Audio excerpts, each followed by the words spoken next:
ঈদে শাকিব খান অভিনীত তাণ্ডব ছবিটি মুক্তি পেয়েছে।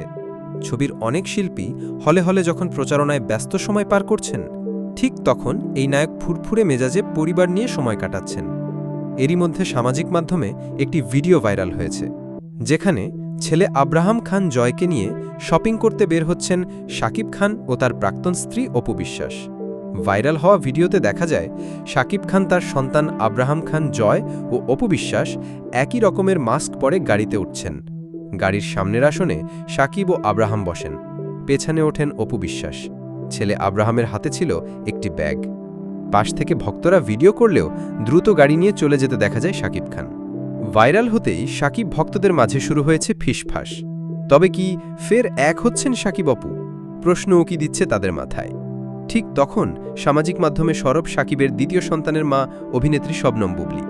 মঙ্গলবার 10 জুন নিজের ফেসবুকে শাকিব ও বীরের সঙ্গে নিজের কিছু ছবি প্রকাশ বুবলি লিখেছেন, কিছু কিছু ভাইয়া আপুরা অনুগ্রহ করে কিছু না জেনে কারো চালাকি প্ররোচনায় পড়ে আজেবাজে ভুয়া নোংরা ভিডিও বানানো, কমেন্ট করা এবং ট্যাগ করা বন্ধ করুন, বিশেষ করে বাচ্চাদের নিয়ে। বাবা শাকিব খান তার সব সন্তানদের ভীষণ ভালোবাসেন, সময় দেন। শুধু শুধু সন্তানদের মধ্যে বিভাজন করবেন না এবং হিংসাত্মক মনোভাব ছড়াবেন না।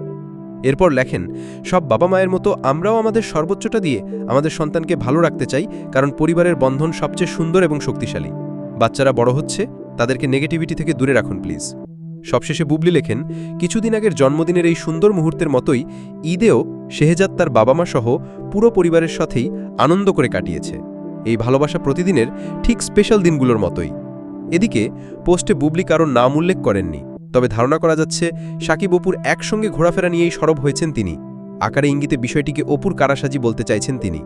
এদিকে সম্প্রতি এক সাক্ষাৎকারে অপু বিশ্বাস জানালেন, শাকিব নাকি বুবলির এসব কর্মকাণ্ড দেখে তাকে সান্ত্বনা দেন, অপুকে পরামর্শ দেন এসব নিয়ে না ভাবার জন্য।